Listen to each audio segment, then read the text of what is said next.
Subscribe பண்ணாதவங்க நம்ம சேனலை சப்ஸ்கிரைப் பண்ணிக்கோங்க. வாங்க கதைக்குள்ள போகலாம். ஒரு அழகான காட்டுக்குள்ள ரோசி குருவியும் அதோட குழந்தை அமுலு குருவியும் அதோட வீட்டுல ரொம்ப சந்தோஷமா வாழ்ந்து வந்தாங்க. ரோசி குருவிக்கு ஒரு பெரிய பழத்தோட்டமும் இருந்தது. ஸ்ட்ராபெரி பழம், இந்த மாதிரி நிறைய பழங்கள் இருந்தது. ஆப்பிள் பழம், ஆரஞ்சு பழம், மாம்பழம்னு இந்த மாதிரி எல்லா வகையான பழங்களும் ரோசி குருவி தோட்டத்துல இருந்தது. ஒரு நாள் ரோசி குருவி தன்னோட வீட்டில் உட்காந்து வெளியே வேடிக்கை பார்த்துட்டு இருந்தது. அப்போ ஜம் குருவி அங்க இருந்து பறந்து வந்துட்டு இருந்தது. அதை பார்த்த ரோசி குருவி ஜம் குருவியை கூப்பிட்டது. ஜம் குருவியை இங்க வா. ரோசி குருவி கூப்பிட்டதும் ஜம் குருவி ரோசி குருவி கிட்ட பறந்து வந்தது. எங்க இவ்வளவு பதட்டமா வேகமா பறந்து போயிட்டு இருக்க? உனக்கு என்னாச்சு? அம்மா ரோசி, என் அம்மாவை பார்க்க போகிறேன். என் அம்மாவுக்கு கொஞ்சம் உடம்பு சரியில்லை, அதனால போய் பார்த்துட்டு வரலான்னு போகிறேன். உடம்பு சரியில்லாதவங்களை பார்க்க இப்படி எதுவுமே வாங்காம சும்மா பறந்து போயிட்டு இருக்க, பாவம் அவங்க. அம்மா ரோசி, என்கிட்ட பழங்கள் எதுவும் இல்லை, அதனால தான் நான் சும்மா போய் பார்த்துட்டு வரலான்னு போகிறேன். உடம்பு சரியில்லாதவங்களுக்கு எதுவுமே வாங்கிட்டு போகாம இருந்தா எப்படி? நீ என் கூட வா அப்படின்னு சொல்லிட்டு ஜம் குருவிய ரோசி குருவி தன்னோட தோட்டத்துக்கு கூட்டிட்டு போச்சு. தன்னோட தோட்டத்துல இருக்க பழங்களை ஒரு கூட நிறைய ஜம் குருவிக்கு ரோசி குருவி கொடுத்துச்சு. இந்த ஜம் இந்த பழங்களை நீ உன்னோட அம்மாவுக்கு எடுத்துட்டு போ. ரொம்ப நன்றி ரோசி, நான் போய் அம்மாவை பார்த்துட்டு வரேன். அப்படி சொன்ன ஜம் குருவி அந்த பழங்களை எல்லாம் எடுத்துக்கிட்டு தன்னோட அம்மாவை பார்க்க ரொம்ப சந்தோஷமா பறந்து போச்சு. ரோசி குருவி தன்னோட தோட்டத்துல விளையிற எல்லா பழங்களையும் மார்க்கெட்ல கொண்டு போய் விற்காம அந்த காட்டுல வாழ்ற பறவைங்களுக்கு இலவசமா தான் கொடுத்துட்டு இருந்தது. ஒரு நாள் ரோசி குருவி தன்னோட தோழியை பார்க்கறதுக்காக பக்கத்து காட்டுக்கு பறந்து போயிட்டு இருந்தது. அந்த காட்டுல கோரிக்காகவும் ராணிக்காகவும் ஒரு சின்ன பழத்துக்கு 2 பேரும் சண்டை போட்டுட்டு இருந்தாங்க. ராணி, நேற்று கூட ஒரு பழத்தை நீ தானே சாப்பிட்ட. நேற்று ஃபுல்லாக நான் ரொம்ப பட்னியாக இருந்தேன். இந்த பழத்தைவாது இன்னைக்கு நீ என்னை சாப்பிட விடு. இல்லை கோரி, நான் உனக்கு தரமாட்டேன். எனக்கு இன்னைக்கு ரொம்ப பசிக்குது. இந்த பழத்தை நான் தான் சாப்பிட போகிறேன். இதெல்லாம் தூரத்துல இருந்து பார்த்த ரோசி குருவி அந்த காங்க 2 பேருக்கிட்டையும் பறந்து போச்சு. காகங்களா, உங்களுக்கு என்ன ஆச்சு? ஏன் இந்த பழத்துக்காக 2 பேரும் சண்டை போட்டுட்டு இருக்கீங்க? குருவி, இந்த காட்டில் எங்களுக்கு ரொம்ப உணவு கிடைக்கிறதே இல்லை, அதனால தான் இந்த உணவுக்காக சண்டை போட்டுட்ருக்கோம். சரி, நீங்க 2 பேரும் என் கூட வாங்க, நான் உங்களுக்கு நிறைய பழங்களை தரேன் அப்படின்னு சொல்லி ரோசி குருவி ராணி காகத்தையும் கோடி காகத்தையும் அங்கிருந்து தன்னோட தோட்டத்துக்கு கூட்டிட்டு போச்சு, ரொம்ப பறந்து வேகமா. குருவி, இந்த தோட்டத்தில் எவ்வளவு பழங்கள் இது இங்கே இருக்குன்னு உனக்கு எப்படி தெரியும்? காகங்களா, இது என்னோட தோட்டம் தான். நான் தான் இந்த பழங்களை வளர்த்தேன், இந்தாங்க அப்படின்னு சொல்லி ரோசி குருவி காங்களுக்கு 2 கூட நிறைய பழங்களை கொடுத்துச்சு. அதை வாங்கிட்டு காங்களும் அங்கிருந்து பறந்து போனாங்க. கோரி, பார்த்தாயா அந்த குருவியோட தோட்டத்தில் எவ்வளவு பழங்கள் இருக்குன்னு? ஆமா ராணி, எவ்வளோ பழங்கள் இருக்கு. அந்த குருவிக்கு உணவுக்கு பஞ்சமே இல்லை. கோரி, எனக்கு ஒரு யோசனை தோணுது. பேசாம அந்த தோட்டத்தை நம்மளுக்கு சொந்தமாக்கிட்டா நம்மளுக்கு உணவுக்கு பஞ்சமே இல்லை. அந்த குருவியை நாளைக்கு வெட்டி விட்டுட்டு நம்மளுக்கு சொந்தமாக்கிடலாமா? நீ சொல்றதும் சரிதான் ராணி. பாவம், அந்த சின்ன குருவினால நம்மளை என்ன செஞ்சிட முடியும்? அப்படின்னு பேசிக்கிட்ட 2 குருவிங்களும் மறுநாள் காலையில் ரோசி குருவி தோட்டத்தில் போய் உட்காந்துருந்தாங்க. அதே சமயம் ரோசி குருவியும் தன்னோட குழந்தைய கூப்பிட்டுக்கிட்டு அதோட தோட்டத்துக்கு வந்துச்சு. ஏய் காகங்களா, நீங்க என்ன பண்றீங்க இந்த தோட்டத்துல? அதே தான் நாங்கள் கேட்குறோம் குருவியே. இது எங்களோட தோட்டம். எங்கள் தோட்டத்துக்கு நீ எதுக்கு வந்த? காகங்களா, இது என்னோட தோட்டம்.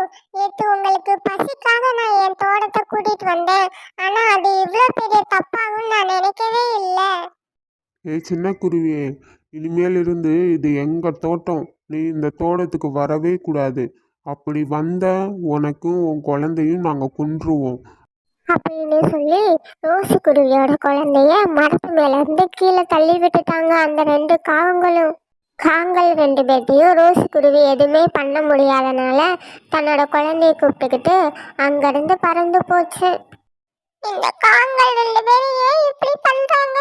அவங்க உணவுக்காக நான் என் தோட்டத்துக்கு கூட்டிட்டு வந்தது ரொம்ப தப்பா போச்சு. அம்மா அழாதீங்கம்மா, அம்மா அழாதீங்கம்மா. மறுநாள் பொழுது விடிஞ்சது. ரோசிக்குருவி தன்னோட குழந்தைக்கு பசி இருக்கிறதுனால காட்டுக்குள்ள உணவை தேடி போச்சு. உணவு தேடி போகும்போது தன்னோட குழந்தையும் கூடவே கூட்டிட்டு போச்சு. ரோசிக்குருவிக்கு ரொம்ப நேரம் இற தேடியும் எங்கேயுமே உணவு கிடைக்கல. அம்மா அம்மா, எனக்கு ரொம்ப தூரம் பறந்து வந்தனால என்னோட ரெக்கையெல்லாம் ரொம்ப வலிக்குதுமா. சரிடா செல்லம், நீ இங்கேயே இரு. அம்மா கொஞ்சம் தூரம் போய் ஏதாவது உணவு கிடைக்குதான்னு பார்த்துட்டு வரேன். இந்த இடத்த விட்டு நீ எங்கேயும் போகக்கூடாது, சரியா?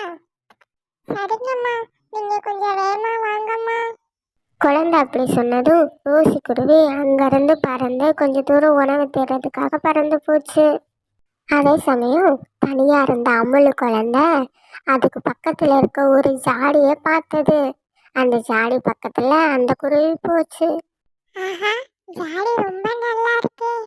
இதுக்குள்ள என்ன இருக்குன்னு திறந்து பார்க்கலாமா அப்படின்னு சொல்லிட்டு அமுலு குருவி அந்த ஜாடியை திறந்தது. ஜாடியை திறந்ததுமே அந்த ஜாடிக்குள்ள இருந்து ஒரு தேவதை வெளியே வந்தாங்க. சின்ன குருவி, நான் 10 வருஷமா இந்த ஜாடிக்குள்ள அடப்பட்டு இருந்தேன். நீ தான் என்ன இதுல இருந்து காப்பாத்தி இருக்க. உனக்கு என்ன வேணும்னாலும் கேளு, நான் அதை உனக்கு தரேன். எனக்கு எதுவுமே வேணாம் தேவதையே. சரி, இந்தா என் மந்திரக்கோலை நீ வச்சுக்கோ. இதை நினைச்சு நீ என்ன கேட்டாலும் அது உனக்கு கிடைக்கும் அப்படின்னு சொல்லி தேவதை அந்த சின்ன குருவிக்கிட்ட தன்னோட மந்திரக்கோலை கொடுத்துச்சு. உடனே தேவதையும் அந்த மந்திரக்கோலை கொடுத்ததுமே அங்கிருந்து மறைஞ்சு போயிட்டாங்க. அதே சமயம் உணவு தேடிட்டு இருந்த ரோசி குருவிக்கு எங்கேயுமே உணவு கிடைக்கல. ஐயோ, எங்க தேடியும் உணவு கிடைக்கலையே. என் குழந்தை வேற ரொம்ப பட்னியா இருக்கும். நான் வேற என் குழந்தை தனியா விட்டுட்டு வந்திருக்கேன். ஃபர்ஸ்ட் போய் குழந்தைய பார்க்கலாம் அப்படி சொன்ன குருவி அங்கிருந்து பறந்து தன்னோட குழந்தைகிட்ட வந்தது. அமுலு, என்ன கையில ஒரு கோல் மாதிரி வச்சிருக்க? அம்மா அம்மா, இந்த கோலை எனக்கு ஒரு தேவதை தான் கொடுத்தாங்கம்மா. இந்த மந்திரக்கோலை நினைச்சுக்கிட்டு எனக்கு எது கேட்டாலும் கிடைக்குமா அம்மா? அம்மா இங்க பாரு, மந்திரக்கோலை எனக்கு ஆப்பிள் பழங்கள் வேணும். அமுலக்குருவி அப்படி சொன்னதுமே உடனே ஆப்பிள் பழங்கள் நிறைய வந்தது. இதை பார்த்த 2 குருவிங்களும் ரொம்ப சந்தோஷப்பட்டாங்க. அமுலு, இது தேவதை உனக்கு கொடுத்த பரிசு. நீ இதை நல்ல காரியத்துக்கு மட்டும் பயன்படுத்தணும், சரியா?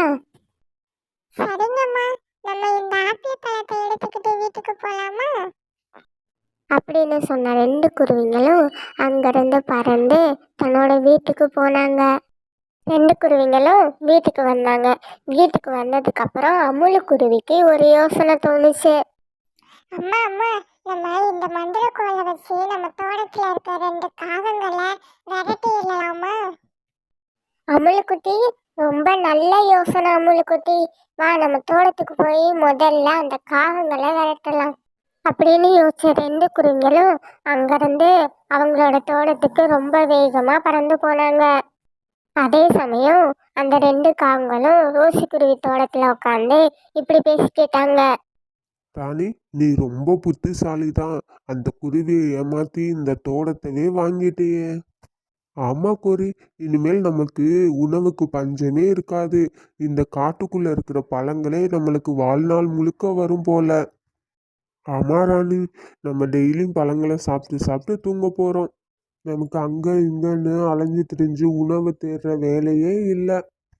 அப்படின்னு 2 காங்களும் பேசிட்டு இருக்கும்போது ரோசி குருவியும் அது குழந்தையும் அந்த தோட்டத்துக்கு வந்தாங்க. என்ன சின்ன குருவிங்களா, பயம் விட்டு போச்சா? எவ்வளவு தைரியம் இருந்தா நீங்க 2 பேரும் என்னோட தோட்டத்துக்கு வந்திருப்பீங்க. அப்படி சொன்ன காகத்தை பார்த்து அமுலு குருவி இப்படி சொல்லுச்சு. தேவதையின் கோலை, இந்த 2 காகங்களும் இங்க இருந்து பாலைவனத்துக்கு போகணும். அவங்களுக்கு எப்பவுமே உணவு தண்ணி கிடைக்கவே கூடாது. அப்படி சொன்ன உடனே அந்த 2 காகங்களும் அந்த காட்டுல இருந்து மறைஞ்சு போயிட்டாங்க. கோரி, என்ன இது? இந்த இடத்துல தண்ணி உணவு எதுவுமே கிடைக்காது போலயே. நம்மளுக்கு ஏன் அந்த சின்ன குருவி கோலை வச்சு ஏதோ பண்ணது நம்ம இங்க வந்துட்டோம்? ஆமா ராணி, நம்ம அந்த குருவிங்களோட தோட்டத்தை அபகரிச்சோம்ல, அதுக்கு கிடைச்ச தண்டனை. நம்ம அவங்களோட பொருளை நம்ம பொருள்னு வச்சுக்கிட்டோம்ல, அதுக்கு கிடைச்ச தண்டனை. இங்கேயே நம்ம உணவு தண்ணி இல்லாம சாக போறோம். அதுக்கப்புறம் ரோசி குருவியும் அதோட குழந்தையும் அவங்களோட தோட்டத்துல ரொம்ப சந்தோஷமா பழையபடி வாழ்ந்து வந்தாங்க. குழந்தைங்களா, இந்த கதை உங்களுக்கு பிடிச்சிருந்தா நம்ம சேனலை சப்ஸ்கிரைப் பண்ணிக்கோங்க, லைக் பண்ணிக்கோங்க. Thank you so much. இந்த கதை உங்களுக்கு பிடிச்சிருந்தா சப்ஸ்கிரைப் பண்ணுங்க, லைக் பண்ணுங்க, ஷேர் பண்ணுங்க.